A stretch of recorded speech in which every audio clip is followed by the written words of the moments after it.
বরাবরের মতোই আমাদের আজকে যে ক্লাস সবার সাথে সকালবেলা সেটা হচ্ছে textile testing and quality control 1 এর। তো আমরা সম্ভবত দেখতে পাচ্ছি এর আগে যেটা আমরা পড়েছিলাম, আজকে লেকচার 5 পড়বো অ্যাবাউট দ্য নেফস সম্পর্কে, টেক্সটাইল টেস্টিং কোয়ালিটি কন্ট্রোল 1 এর। চলো শুরু করা যাক নেফস সম্পর্কে। সো এখানে আমরা কিছু ছবি দেখতে পাচ্ছি। নেফস সম্পর্কে হয়তো অনেকেরই কম বেশি পরিচিতি আছে, তারপরেও বলা দরকার যে আমরা অনেক সময় ফাইবারের গায়ে, ফেব্রিকের গায়ে এরকম ছোট ছোট গুটি দেখে থাকি। হ্যাঁ, তো সেগুলোকে সাধারণত নেফস বলা হয়, যে এরকম দেখে থাকি, অর্থাৎ অনেকগুলো ফাইবার যখন একসাথে দোলা পাকিয়ে যায় বিষয়টা, তখন সেটাকে আমরা নেফস বলছি। তো এক একজন এক এক ভাবে সেটাকে বলছে, কিভাবে বলছে সেগুলো একটু আমরা দেখবো। সো নেফস কি বলা হচ্ছে যে স্মল নটস বা গিট অফ ইন্টেলিজেন্ট ফাইবার, অর্থাৎ যে সমস্ত ফাইবার গুলো এবড়ো থেবড়ো এই চারিদিকে আছে সেগুলোর কি একটা গিট, অর্থাৎ এক্ষেত্রে যখন গিট পাকায় যায় সেটাকে আমরা নট বলতেছি নেপস। এটা কার সংজ্ঞা? Textile terms and definition, textile ইনস্টিটিউটের। A small pinhead size entanglement of fiber in cotton that show up in a gintling carbweb or yarn or cloth by the cotton. Ginners handbook বলছে কি, তারা একটা সংজ্ঞা দিচ্ছে যে স্মল, ছোট, pin headed size entanglement fibre in cotton, সেটাকে আমরা বলতেছি ন্যাপস, যেটা সাধারণত ফেব্রিকে দেখা যায়, ফাইবারে দেখা যায়। তারপর কার্ড ওয়েব, যেগুলো আমরা কার্ডিং এর পরে পাই, যে সালাইভারটা সেগুলোতে দেখতে পাই, কার্ড ওয়েবটা পাই সেখানে দেখতে পাই, সেটাকে বলতেছে ব্রিটিশ স্ট্যান্ডার্ড। কি বলছে ব্রিটিশ, তারা বলছেন institute describe the structure of raw cotton lint neps as, কিভাবে, যে well define and containing a core structure of relatively dense entangled fibre. কি বলছে? অয়েল ডিফাইন মানে সচক্ষে দেখা যায় এবং visible, containing a core structure relatively dense entangled fibre, অর্থাৎ একখানে কি হবে, ফাইবার গুলো মানে জট পাকাবে, সেটাকে আমরা বলতেছি, বা নট পাকাবে, সেটাকে আমরা বলতেছি neps. So in visual inspection this core typically ranges from, সাধারণত হয় কত, যে 0.3 to 3 মিমি পর্যন্ত ডায়ামিটার হতে পারে, and contain a piece of trash or সিটও থাকতে পারে। ফ্রম দিস কোর দ্য এরি, যদি আমরা দেখি যে of the fiber pass to 5 Mimi and sometimes even 25 Mimi in length পর্যন্ত হতে পারে। Okay, so according to the ASTM international বলছে কি, যে tightly tangled knot like mass of unorganised fibre, সেটাকে আমরা নেফস বলছি। আমরা এর আগে আহ, আমরা বোধহয় পড়ি নাই যে ইরেগুলারিটি, যেটা ইয়ান ইরেগুলারিটি, অর্থাৎ সে কথাটা যদি বলি যে আমরা ইমপারফেকশন যেটাকে বলি, যে আমরা মাঝে মাঝে দেখি না কোন একটা ইয়ানের এরকম থাকতে থাকতে মাঝখানে মোটা, তারপর চিকন হয়ে গেছে, মোটা চিকন, মোটা চিকন হয়ে গেছে। তো সেখানে আমরা কি বলি, যে থিক প্লেস, থিন প্লেস এবং নেপস, সেটাকে সবকিছু মিলিয়ে আমরা বলি ইমপারফেকশন। তো এই যে মাস পার ভেরিয়েশনটা একটা ইয়ানে, সেটাকে আমরা ইরেগুলারিটি বলতেছি। কিন্তু নেপসটা হচ্ছে যে যখন এরকম ফাইবার গুলো একসাথে যে কোনো কারণে, সেটা বাতাসের কারণে হোক বা মেশিনের কারণে হোক, যে কোনো কারণেই একসাথে দোলা পাকিয়ে যাবে, গিয়ে একটা ছোট ইরেগুলারিটি সৃষ্টি করবে, তখন সেটাকে আমরা নেপস বলছি। সো নেপসটা কি, যে neps can be define as a small knot or cluster of entangled fibre. Small knot কিসের? ফাইবারের, অর ক্লাস্টার বা গুচ্ছ of entangled fibre consisting either entirely fibre or a foreign matter, সেখানে থাকতে পারে যেমন সিড কোট নেপস, অর্থাৎ কটনের বিচির যে, সেগুলো থাকতে পারে, of the fibre in contrast of loose arrangement, white neps, cotton neps etcetera.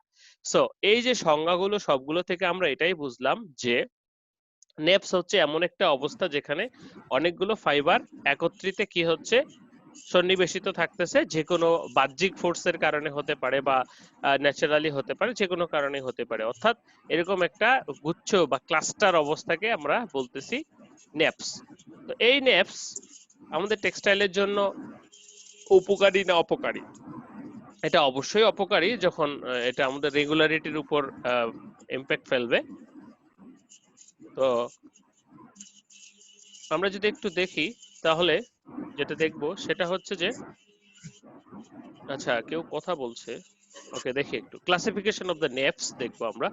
Classification of the নেপস এর ক্ষেত্রে আমরা 5টি ভাগে ভাগ করতে পারি। প্রথমত কটন নেপস কে, যে আমরা 5টি ভাগে, সেই ভাগগুলো কি, যে প্রসেস নেপস বলা হচ্ছে যে commonly produced by faulty carding, of the spinning of the yarn. দেখো নেভস সবচেয়ে বেশি যেখানে তৈরি হয় ফল্টি কার্ডিং এর জন্য, অর্থাৎ কার্ডিং মেশিনে যখন আমরা কার্ডিং করব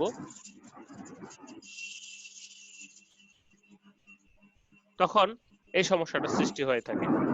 মিক্স নেভস, আচ্ছা শাহরিয়ার আলম তোমার মাইক্রোফোনটা বন্ধ করো।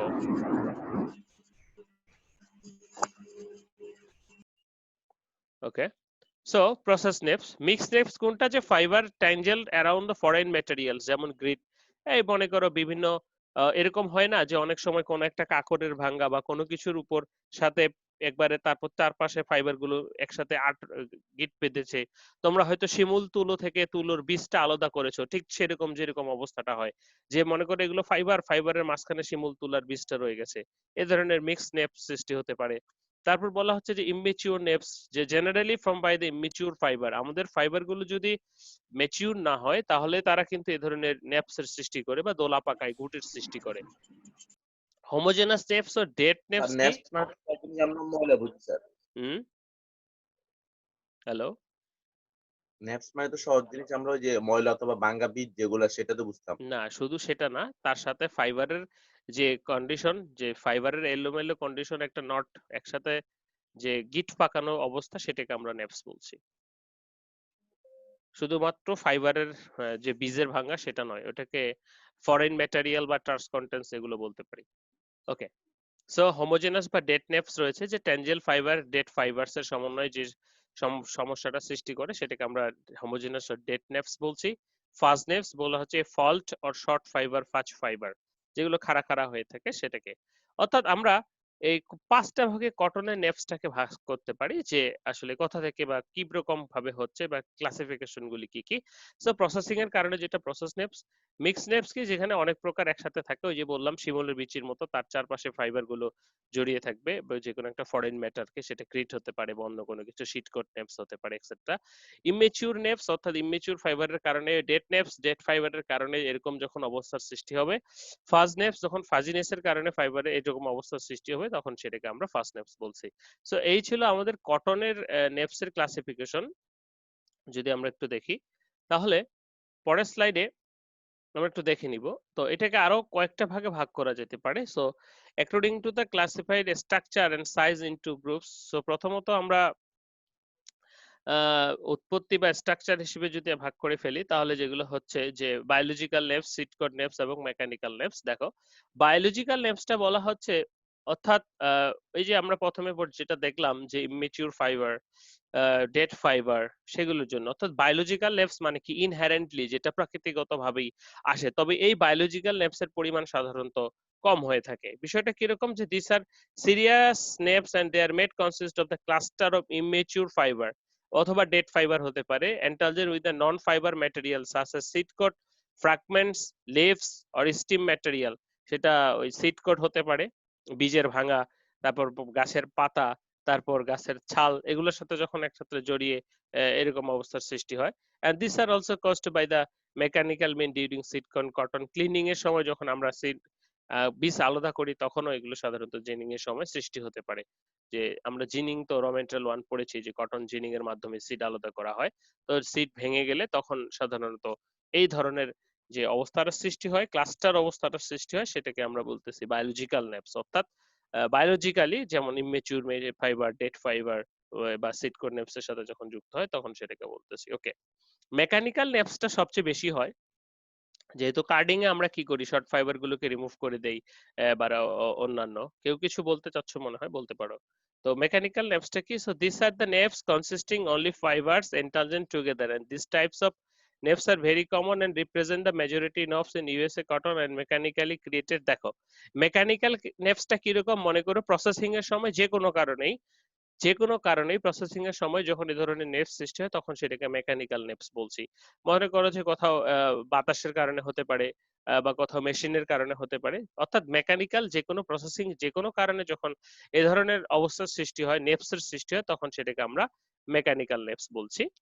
এবং আরেকটা যদি বলি যে সিড কোট নেভস আসলে বায়োলজিক্যাল নেভস এর ভিতরেই পড়ে। তারপরেও যদি বলি যে বলা হচ্ছে যে সিড কোট ফ্র্যাগমেন্টস আর এন্টালজেন্স উইথ ফাইবার, যে তুলার বিচির যে ভাঙাগুলি আছে এগুলো যখন থাকবে তখন তারা কি কিছু ফাইবারের সাথে জড়িয়ে যাবে, সেটাকে আমরা seed coat fragments with integral fiber. The quantity of the seed coat naps that depends on the quality of the ginning process such as knife sharpening, blade alignment and delivery roller of grinding. Seed coat naps are clearly visible in the fresh fabrics as dark spot হিসেবে দেখা যায় সাধারণত ফেব্রিকে। তোমরা অনেকেই ফ্যাক্টরিতে যেটাকে কন্টা নামে পরিচিত, কন্টাটো সাধারণত ভিন্ন কালার ফাইবারের হতে পারে, তো কন্টার সাথে এই নেপসও থাকতে পারে। তো দেখো এখানে যেটা বলা হচ্ছে যে জিনিং এর সময় আসলে আমরা যখন র্যাম মেটেরিয়াল 1 পড়েছি, কটন পড়েছি, তখন জিনিং করা হতো মানে কি ফেব্রিকে থেকে যে ইয়েগুলো রয়েছে আমার সিট গুলো রয়েছে ইয়া ফাইবার থেকে, সেগুলোকে আলাদা করা হতো। সেটা কি দিয়ে আলাদা করা হতো? নাইফ দিয়ে, ব্লেড দিয়ে আলাদা করা হতো। তো এখন যদি এই ব্লেড গুলো ভোঁতা হয়, ধারালো না হয় বা এ ধরনের কারণে এই সিট কোটের ভাঙাগুলো ফেব্রিক ফাইবারে চলে আসতে পারে। তো যখন ফাইবারে চলে আসবে সে স্বভাবতই আমরা ওই যে ছোটবেলায় অনেকেই হয়তো খেলছে যাদের গ্রামে বাসা, যে ওই যে এক প্রকার গাছ আছে যার ফলগুলো মাথায় দিলে আঁকড়ে ধরে থাকে, অ্যাজলাই গাছ। তো এই ফলগুলোকে যখন আমরা এরকম সিটকোটের ভাঙ্গাগুলি যখন ফাইবারের ভিতরে যাবে তখন কি হবে, তারা চারপাশে জড়িয়ে ধরবে, একটা নট বা একটা গিট গিট অবস্থার সৃষ্টি করবে বা একটা ক্লাস্টার অবস্থার সৃষ্টি করবে, সেটাকে আমরা সিটকট নেপস বলছি। ওকে, এটা অরিজিনের উপর বেস করে অ্যাকর্ডিং টু দ্য সাইজ অনুসারে আমরা তিনটি ভাগে ভাগ করতে পারি, যে কত বড় নাকি ছোট। সেটা হচ্ছে যে স্মল নেপস, তারপরে রয়েছে আমাদের মিডিয়াম নেপস, তারপরে রয়েছে আমাদের লার্জ নেপস। তো স্মল নেপসটা কিরকম? বেশ ছোট অবশ্যই, স্মল যেহেতু স্মলই। সো নেপস আর ডায়ামিটার সাইজ কত? 0.3 মিমি and they are difficult to remove because they are small size and low mass। হ্যাঁ, এটা খুবই ছোট এবং সেটা ডিফিকাল্টিস খুঁজে বের করা এবং রিমুভ করা। মিডিয়াম সাইজ নেপসটা কি বলা হচ্ছে? The neps which are diameter sizes between 0.4 থেকে 0.9 মিমি are usually remove different cleaning বা কার্ডিং এর মাধ্যমে ক্লিন করা যায়, যেটাকে আমরা মিডিয়াম সাইজ নেপস বলছি। তাহলে এই সাইজের ক্ষেত্রে, এই মিডিয়াম শর্ট এর ক্ষেত্রে আমাদের শুধুমাত্র যে কতটুকু হবে ডায়ামিটারটা বা খেয়াল রাখতে হবে যে সাইজটা কতটুকু হবে। লার্জ নেপস এর ক্ষেত্রে যদি আমরা দেখি যে 1 মিমি অর ওভার, সেটাকে আমরা বলতেছি কি যে আমাদের 1 মিমি ওভার হলে সেটাকে আমরা লার্জ নেপস বলতেছি। অর্থাৎ এটা ডিপেন্ড করছে সাইজ কত বড় হবে সেটার উপর। ওকে, সো এখানে একটা উস্টার টেস্টার টেকনোলজির ইয়ে দেওয়া আছে যে নেপস পার গ্রাম, সিট কাপ নেপস ক্লাসিফিকেশন দেওয়া আছে যে কতটুকু হলে ভেরি ফাইন, ফাইন, ল, মিডিয়াম, ভেরি হাই, নেপসটাকে ক্লাসিফিকেশন করছে। ওকে, তো এখন আমরা চলে যাব রিজনস অফ নেপসে, কি কারণে আসলে নেপস গুলি আসতেছে।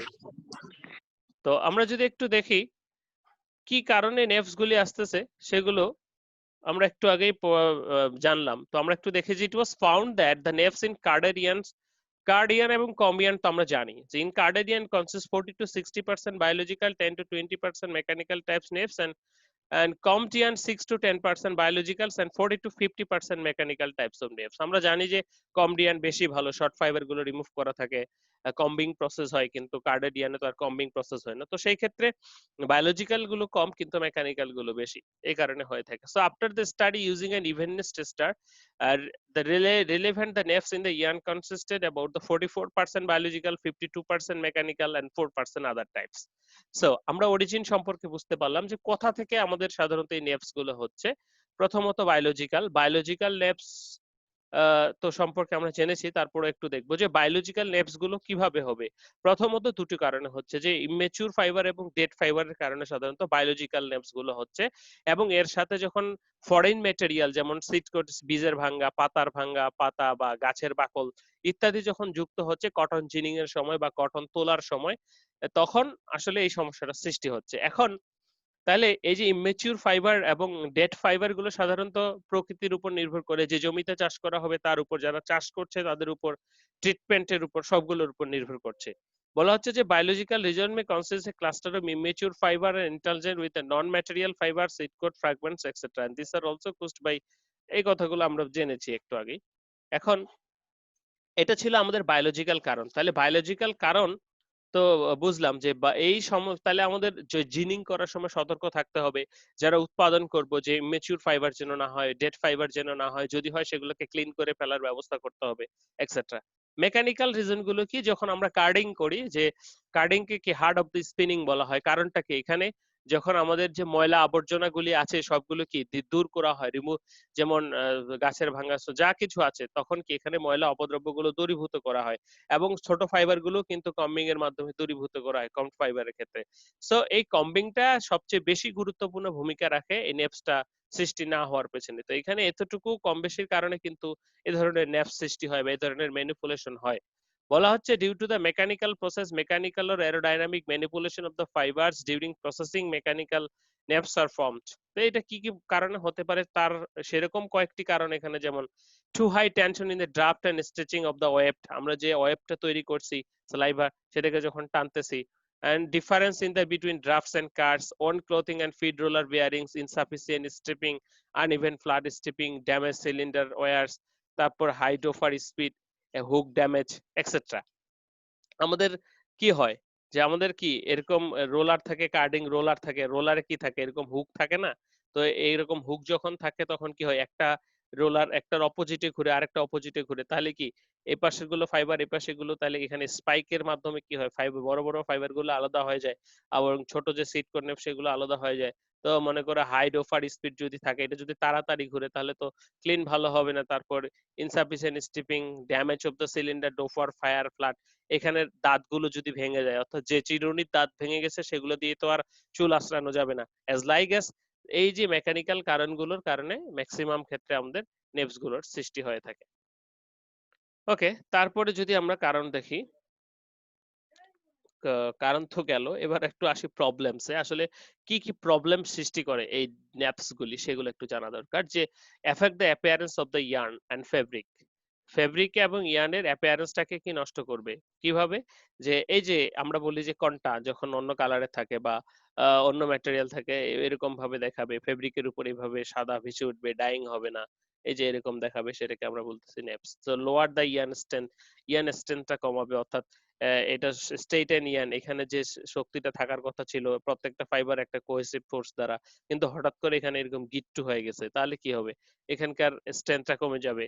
লেস ইউনিফর্ম দ্য ইয়ার্ন, অর্থাৎ যে ইউনিফর্মিটি থাকার কথা ছিল সেই ইউনিফর্মিটি থাকবে না। হোয়াইট ও dark spot on the surface দেখাই যাচ্ছে, এন্ড রিজাল্টিং ডাউনওয়ার্ড ও রিজেকশন বাড়বে। কন্টামিনেশন অফ দ্য ফেব্রিক, ফেব্রিকের কন্টামিনেন্ট বাড়বে। ইন্স down in the spinning, spinning এর যে সুতা ছিঁড়ে যাবে, স্প্লাইসিং হবে না।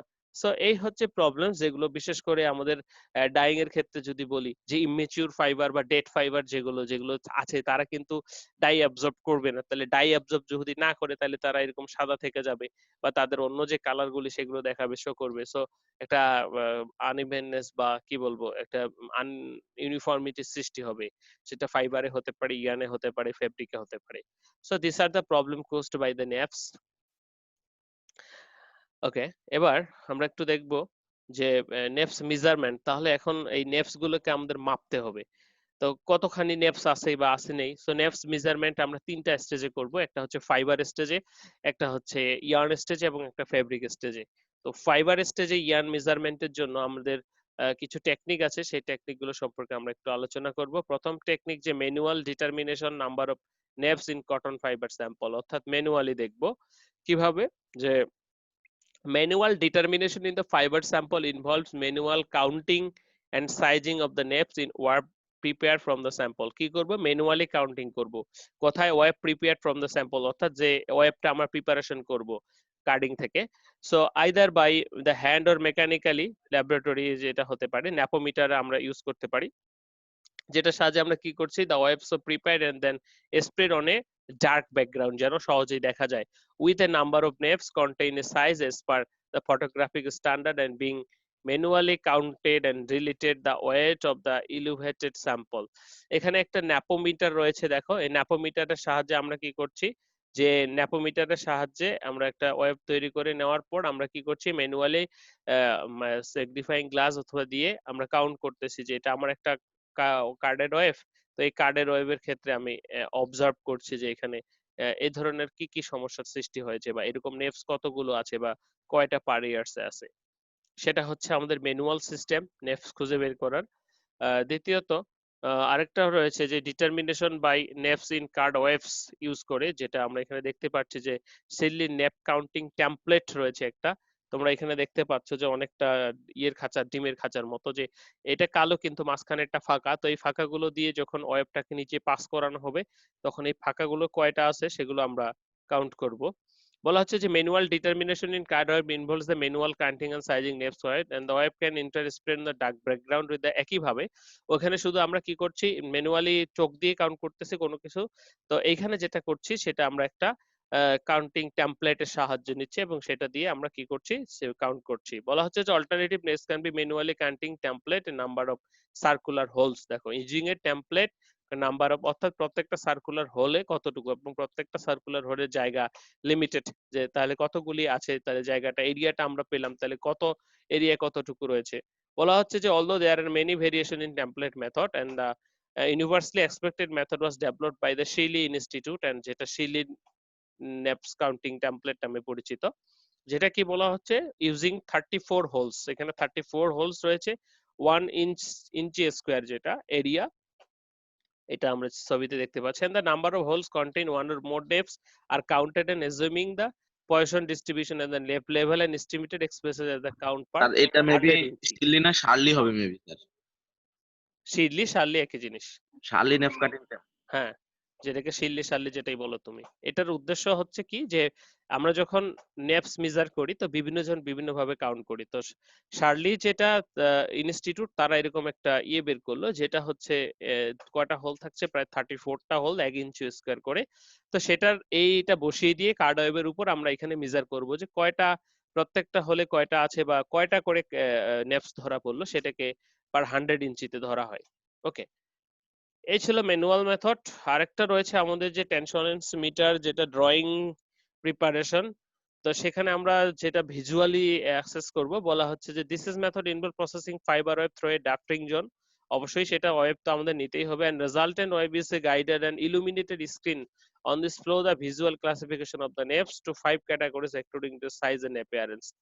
দেখো আমাদের এখানে আমরা একটা ইলুমিনেটিং বোর্ড ইউজ করব। ইলুমিনেটিং বোর্ডে এক্সরে বোর্ড, যে এক্সরে যেরকম করি আমরা ঠিক সেরকম ইলুমিনেটিং বোর্ডে যখন আমরা ফাইবার ওয়েব গুলি রাখবো তখন সেখানে কি আলোর কারণে ফাইবার গুলোর অবস্থান আমরা বুঝতে পারবো এবং মোটা চিকন কোথায় নট আছে কি আছে না সেগুলো আমরা সহজেই বুঝতে পারবো। সেজন্য আমরা ইলুমিনেটিং সিস্টেম ইউজ করছি। সো বলা আছে as the draft is fixed in the count and incoming material is known as oil through the field of evaluation the number of naps per gram can be derived. So এখান থেকে আমরা কি করছি, বোর্ডের যে size অনুসারে আমাদের ইয়ে লাগাচ্ছি, ওয়েবটা লাগাচ্ছি, লাগিয়ে ইলুমিনেশন করে দিচ্ছি, অর্থাৎ জ্বালাচ্ছি। তো ইলুমিনেটিং এর ফলে আমরা সহজেই বুঝতে পারছি যে কতগুলো নেপস। এটা ছিল একটা মেথড আমাদের ফাইবারের ক্ষেত্রে। আরেক সর্বশেষ এখন যেটা ইউজ করা হয় সেটাকে আমরা বলতেছি অ্যাডভান্স ফাইবার ইনফরমেশন সিস্টেম, যেটার মাধ্যমে আমাদের এফএস সিস্টেম, যেটাতে সহজেই আমরা অনেক কিছু ফাইননেস থেকে মাইক্রোমিটার থেকে শুরু করে আমরা যেগুলো এর আগেও পড়েছি সবই মেজার করতে পারি। বলা হচ্ছে due to the sample preparation requirements and sampling presentation and measurement technique HVITM bundle testing as measurement is very difficult হওয়ার কারণে কি আমরা যতগুলো দেখলাম সেগুলো তো আসলে কোনো স্ট্যান্ডার্ড সেভাবে মেনটেন করা যায় না। সেজন্য বর্তমানে যেটা মেশিন ইউজ করা হয় সেটা হচ্ছে এফএস মেশিন, যেটার মাধ্যমে আমরা সহজেই আমাদের মানগুলো পেতে পারি ডিজিটালি। এখানে আমরা দেখতে পাচ্ছি যে ইয়ানগুলোকে এখানে ফিট করা হয়, ফিট করে এখানে মেজার করা হয়। তারা লাইট সেন্সরের মাধ্যমে মেজার করে যে কতগুলো নটস আছে কিনা, একই সাথে মাইক্রো রেয়ার ভ্যালু, ফাইননেস সবই আমরা এখান থেকে পেতে পারি। এই ছিল আমাদের কয়েকটা সিস্টেম ফাইবার নেপস মেজার করার। এরপরে আসবো ইয়ানের ক্ষেত্রে। ইয়ানের ক্ষেত্রে নেপস মেজার করতে গেলে আমাদের কি করব, আমরা এখন ফাইবার থেকে ইয়ান তৈরি করে ফেলেছি, আমরা চেষ্টা করব ফাইবার স্টেজে নেপস গুলোকে রিমুভ করার। তারপরেও তো আমাদের কিছু নেপস থেকে যায় যেগুলো ইয়ান স্টেজে দেখা যায়। তো প্রথমত ভিজুয়াল মেথড। তো ভিজুয়াল মেথডের ক্ষেত্রে এটার ক্ষেত্রে আমাদের কি করতে হবে, একইভাবে একটা ব্ল্যাকবোর্ড বা কার্ডবোর্ড ইউজ করতে হবে। তো সেই ব্ল্যাকবোর্ড বা কার্ডবোর্ডে আমাদের কি করতে হবে, মনে করে এটা ব্ল্যাকবোর্ড বা কার্ডবোর্ড, সেখানে আমাদের ইয়ান গুলিকে একটা প্যারালাল ডিস্টেন্সে কি করতে হবে, সাজাতে হবে বা জোড়াতে হবে। জোড়ানোর পর সেই বোর্ডটাকে কি করব, আমরা একটা লাইট বক্সে নিয়ে গিয়ে অ্যানালাইসিস করব যে এখানে কতগুলো বা কি সমস্যা। বলা হচ্ছে in this visual method the yarn is wound into a blackboard and cardboard and appearance compare to, কি করবে অ্যাপিয়ারেন্সটা, যে compare to the photographic yarn similar count providing a good identity. আমাদের একটা স্ট্যান্ডার্ড থাকবে, সেই স্ট্যান্ডার্ডের সাথে আমরা সেটাকে মেজার করব। তো দেখি বলা হচ্ছে এই যে সেই স্ট্যান্ডার্ড, যে এএসটিএম যে স্ট্যান্ডার্ডটা, যে grade A, grade B, grade C, দেখো তোমরা একটু লক্ষ্য করলে দেখতে পারবে গ্রেড এ তে কিন্তু সেভাবে কোনো থিক প্লেস, থিন প্লেস বা এরকম নেপস নাই, কিন্তু গ্রেড ডি তে দেখো এই যে ছোট ছোট নেপস হওয়া শুরু করছে। আমরা পিলিং এর জন্য পিলিং টেস্ট করি না, পিলিং টেস্টের জন্য যেরকম স্ট্যান্ডার্ড থাকে আমাদের, তো ঠিক এরকম আমাদের নেপস মেজারমেন্টের জন্য ইয়ানের এরকম স্ট্যান্ডার্ড থাকে। আমরা কি করছি, প্রথমেতে ইউনিফর্ম স্পেসিং এ ইয়ান গুলোকে কি এখানে ব্ল্যাক বোর্ডের উপর কি সাজাচ্ছি, সাজানোর পর সেই বোর্ডটা এইভাবে দেখতেছি যে কোনটার সাথে মিলে বা কাছাকাছি কোনটার সাথে মনে হয় সেটার সাথে আমরা কি করছি, সেটাকে নাম্বারিং করছি। ওকে, এটা একটা মেথড। নেক্সট যেটা ছিল সেটা হচ্ছে এ উস্টার টেস্টার মেথড, যেটার মাধ্যমে আমরা সহজেই একই সাথে ইরেগুলারিটি, ফাইননেস, নেপস সবই মেজার করতে পারি। তো এটার যে মেকানিজমটা হচ্ছে, এটা ক্যাপাসিটেন্স মেথডে কাজ করে থাকে। সেটা হচ্ছে যে কিরকম, আমি একটু বলি তোমাদেরকে, যে ফাইবারটাকে আমরা কি করছি, ইয়ার্নটাকে, এই যে এখানে একটা হেড দেখতে পাচ্ছ সাদা, তো এটার ক্যাপাসিটেন্স, ক্যাপাসিটর, এই দুটোর ভিতর দিয়ে যখন আমরা ইয়ার্নটাকে ফিট করে পাস করে দিব, ইয়ার্নটাকে ফিট করে পাস করে দিব, তখন কি হচ্ছে, যে একটা ক্যাপাসিটেন্স প্লেটের ভিতর দিয়ে এখানে একটা ইলেকট্রিক ফিল্ড থাকছে, তো এটার ভিতর দিয়ে যখনই একটা ফাইবার যাচ্ছে মোটা চিকন, সেটা কি করছে, ডিটেক্ট করছে। অর্থাৎ এরকম মাসের যদি ভরের কম বেশি হয় তখনই সেটা ডিটেক্ট করছে। তো আমাদের যখন নট যাবে তখন কি সেটা সাধারণত সেখানে মাসের বা ভরের কম বেশি হচ্ছে এবং সেটা ডিটেক্ট হচ্ছে। সো উস্টার টেস্টারের সাহায্যে কিন্তু আমরা সহজেই এই ডিটেকশনের ফলে এইখানে আমার কি হচ্ছে, গ্রেডিং দিচ্ছে, এবং এখানে একটা কার্ভ দিচ্ছে, সেই কার্ভটা অ্যানালাইসিস করে আমরা গ্রেডিং পাচ্ছি। যে মনে করো একটা ইয়ান কি, এ যদি এরকম হয় যে এটার কোনো নেপস নাই, তাহলে সেটা কি এরকম রেগুলার হবে, কিন্তু যখন দেখা যাবে একটু পরপর নেপস, একটু পরপর নেপস, তাহলে কি এরকম হবে ডাটাটা আমার, হ্যাঁ, যেটা যত সেটা সেরকম হবে। তো সেখান থেকে আমরা আমাদের ইয়েটা পেতে পারি, মেজারমেন্টটা পেতে পারি সহজেই। এটা ছিল আমাদের বর্তমান টেকনোলজি ইনস্ট্রুমেন্টাল। এটা ফ্যাক্টরিতে সবচেয়ে বেশি ইউজ করা হয়, স্ট্যাটিস্টার মেশিন যেটা।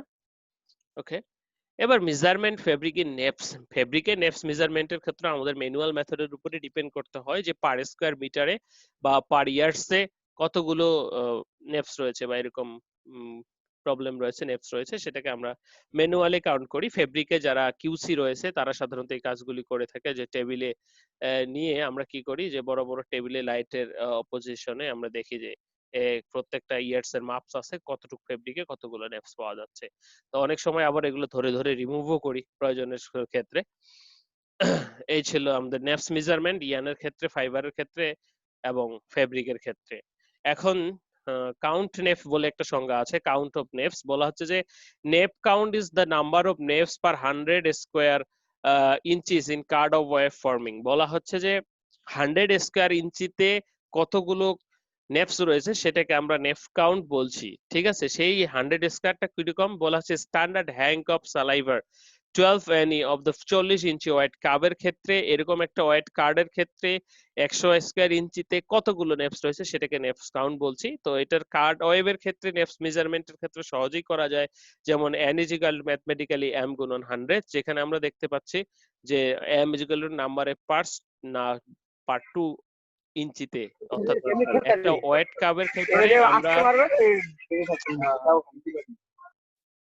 এটা তো পুমাই মারবেন, এটা পড়তে ভাই আবার এটা ব্যাস করতে আমরা যেটা করছি সেটা হচ্ছে যে কতগুলো আছে সেটা মেজার করছি। তো এই ছিল আমাদের মেজারমেন্ট। নেক্সট যদি আমরা চলে যাই, আমাদের হাতে একটু সময় কম, 8 মিনিট আছে। কন্ট্রোল অফ নেপস আমরা কন্ট্রোল দিয়ে শেষ করব, তারপর আবার কেটে গেলে আবার জয়েন করব সবাই। সো কন্ট্রোল অফ নেপসটা কি, বলে কন্ট্রোল কিভাবে করব, তাহলে এতক্ষণ ধরে চিন্তা করো, তাহলে আমাদের কারণগুলো কি কি সেগুলো আমরা জেনেছি। তো এই কারণগুলোকে যদি আমরা কন্ট্রোল করতে পারি তাহলেই কি আমাদের পুরো যে নেপস গুলি আছে সেগুলোকে কন্ট্রোল করা যাবে। So first of all control in র মেটেরিয়াল। র মেটেরিয়ালের ক্ষেত্রে আমাদের সতর্ক হতে হবে, কারণ যত গুড র মেটেরিয়াল হবে আমাদের এই নেপস গুলি তত কম হবে। বিশেষ করে যেমন তুমি যদি ইন্ডিয়ান কটন নাও আর ইজিপশিয়ান কটন নাও, ইজিপশিয়ান কটন কি লম্বা লম্বা, অর্থাৎ যত বেশি লং স্ট্যাপল ফাইবারের হবে নেপসের পরিমাণ তত কম হবে, বা চট পাকানোর অবস্থা তত কম হবে। প্রথমত র মেটেরিয়ালের ক্ষেত্রে যে আমাদের দেখতে হবে যে এখানে ইমমেচিউর ফাইবার আছে কিনা, এখানে অর্থাৎ বায়োলজিক্যাল যেটা যে উৎপাদনটা সেইভাবে করতে হবে, যে প্রথমত ম্যাচিউর বা ডেড ফাইবার এগুলো হওয়া যাবে না। অর্থাৎ কৃষক যে কটন উৎপাদন করবে তাকে ভালোভাবে পরিপক্কভাবে করতে হবে। তারপরও সেখানে কিছু ইম্যাচিউর ফাইবার, ডেড ফাইবার সৃষ্টি হবে। কিছু জিনিং এর সময় আমরা দেখলাম যে সিড কোট, তারপর শর্ট ফাইবার, ফরেন ম্যাটেরিয়াল, কাকর ইত্যাদি আসতে পারে। তো সেগুলাকে যখন জিনিং করা হবে তখনই আলাদা করে ফেলতে হবে, অর্থাৎ সেখানে ফার্দার কোনো এক্সট্রা প্রসেসিং এর মাধ্যমে আলাদা করতে হবে। কারণ এই নেফস যদি একবার ফাইবারে চলে আসে, এটাকে খুঁজে খুঁজে বের করে রিমুভ করা কিন্তু ডিফিকাল্ট। সো র মেটেরিয়ালের কোয়ালিটি কিন্তু খুবই মাচ মোর ডিপেন্ড করছে যে কি রকম র মেটেরিয়াল আমরা ইউজ করছি সেটার প্রতি। নেক্সট, কন্ট্রোল ইন প্রসেসিং এর ক্ষেত্রে চলে যাব। প্রথমত র মেটেরিয়াল গেল, যে ডার্ট ফ্রি, নেফস ফ্রি, এগুলো ফ্রি, সিড কোড নাই, এরকম ভালো কটন নিতে হবে। ওকে, এরপরে চলে যাব কন্ট্রোল ইন প্রসেসিং এর ক্ষেত্রে। প্রসেসিং এর ক্ষেত্রে আমাদেরকে খুবই কেয়ারফুল হতে হবে, কারণ আমরা জানি যে আমাদের ম্যাক্সিমাম প্রায় 50% এর বেশি নেফস এর জন্য দায়ী হচ্ছে প্রসেসিং, যেটা কার্ডিং এ হয়ে থাকে। তো কার্ডিং এর ক্ষেত্রে আমাদের সতর্ক হতে হবে, দরকার হলে আরো এক্সট্রা কম্বিং প্রসেস করতে হবে। সো এখানে কি কি স্টেজে আমরা কন্ট্রোল করতে পারি? কটন মিক্সিং করে করতে পারি, opening and cleaning, carding and combing করে করতে পারি। তো প্রথমত চলে আসি কটন সরি, প্রথমত আমরা একটু দেখি যে কটন মিক্সিং করে কিভাবে কমানো যেতে পারে। মনে করো যে সব সময় তো আর ভালো কটন আসে না, কিছু সময় খারাপ কটনও চলে আসে। এখন আমরা যদি এরকম করি, একটা বেলে খারাপ বেল আছে, সেটাকে যদি অনেকগুলো ভালো বেলের মাঝখানে মিক্স করে দেই, তাহলে কিন্তু যে হারটা খারাপ হওয়ার সেটা কিন্তু কম হয়ে যাবে। অথচ যদি ওই খারাপ বেলটা দিয়ে কটন ইয়ার্ন তৈরি করি, সেটা কিন্তু বাজে অবস্থার সৃষ্টি হবে। কিন্তু আমরা যদি এই কটন বেলটাকে সবার মাঝে ছড়িয়ে দেই সব বেলের মাধ্যমে, তাহলে কিন্তু সেই যে হারটা, যে ফলাফলটা, সেটা কমে আসবে। বলা হচ্ছে যে কি step to control neps in cotton mixes purchases cotton bales and to not exceed 400 neps per gram. প্রথমত আমাদের অবশ্যই দেখে নিতে হবে যে নেফস পার গ্রাম, সিড কোট নেফস, এগুলো কিরকম আছে। আমরা ওই যে মেশিনে, এইচভিআই মেশিনে মেপে নিব আগে প্রথমে, যে আমি যে কটনটা কিনতেছি সেটার কোয়ালিটিটা কি। সো তারপরেও যদি না হয় অ্যাভেলেবল, যে কারণে চলে হোক, তারপর আমরা কি মিক্স করে দিতে পারি। তারপরে যেটা বলা হচ্ছে, হ্যাঁ আব্দুস সামাদ কিছু বললে বলতে পারো, আমরা এরপরে আবার বলবো, সময় আছে আমাদের।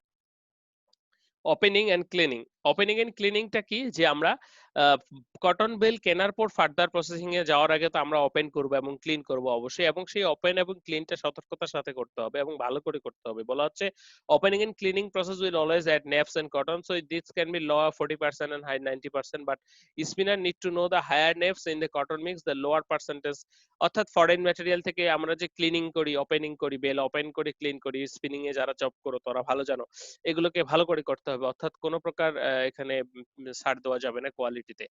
তারপরে যে কার্ডিং প্রসেসটা বারবার করতে হবে, দরকার হলে রিভাইজ করতে হবে। বলা হচ্ছে যে the carding process will also reduce the nafs. This because the nafs either may be removed by during carding or staging or the carding zone and higher nafs. দেখো কার্ডিংটা যদি আমরা ইয়ে করি, তাহলে কার্ডিং এ কি হচ্ছে, আমরা জানি যে কার্ডিং এ আমাদের দুটো রোলার থাকছে, এরকম স্পাইক রোলার থাকছে। তো এটা যখন ঘুরতেছে তখন কি ফাইবার গুলো স্ট্রেইটেন হচ্ছে, আলাদা হচ্ছে, এখান থেকে শর্ট ফাইবার গুলো, তারপর সিট কট নেফস, এগুলো চলে যাচ্ছে। সো কার্ডিংটাকে আমরা সবচেয়ে বেশি গুরুত্ব দিতে হবে। তো এই কার্ডিং এর প্রসেসিং কন্ট্রোলের মাধ্যমে আমরা কার্ডিং থেকে আলাদা করতে পারি, এলিমিনেট করতে পারি। দ্বিতীয়ত কম্বিং প্রসেসটা খুবই দরকার, কম্বিংটা হলে ভালো হয়। সাধারণত আমরা কার্ডের ইয়ারের ক্ষেত্রে কম্বিংটা ইউজ করি না। বলা হচ্ছে this combing process is also remove the neps and removal efficiency is combing determine the, এখানে নেফস রিমুভাল যে 100 minus neps in card sliver minus neps in comb sliver, অর্থাৎ আগে কত নেফস ছিল পরে কত নেফস ছিল সেটা দিয়ে আলাদা করতে পারি। So combing process could have the nep removal efficiency 80%, comber noil etcetera.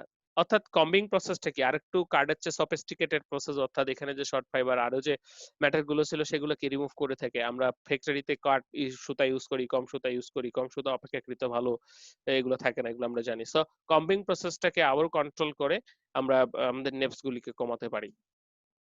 তো এই ছিল আজকের লেকচার। আমি একটু প্রথম থেকে রিভিউ করছি, কেটে গেলে আবার জয়েন করে তখন আমরা কথা বলবো। সো আমি একটু রিভিউ করার চেষ্টা করছি প্রথম থেকে। আজকের চ্যাপ্টারটা ছিল আমাদের, সেটা হচ্ছে যে নেফস। তো নেফস সম্পর্কে যেটা আমরা জানলাম সেটা হচ্ছে যে ফাইবারের যে একটা গুচ্ছকরণ অবস্থা, অর্থাৎ একখানে জমাট বেঁধে যাওয়ার মতো অবস্থা, সেটাকে আমরা নেফস বলছি। যে এখানে বিভিন্ন জন বিভিন্ন ভাবে সংজ্ঞা দিয়েছে, সেগুলো একটু আমাদেরকে জানতে হবে।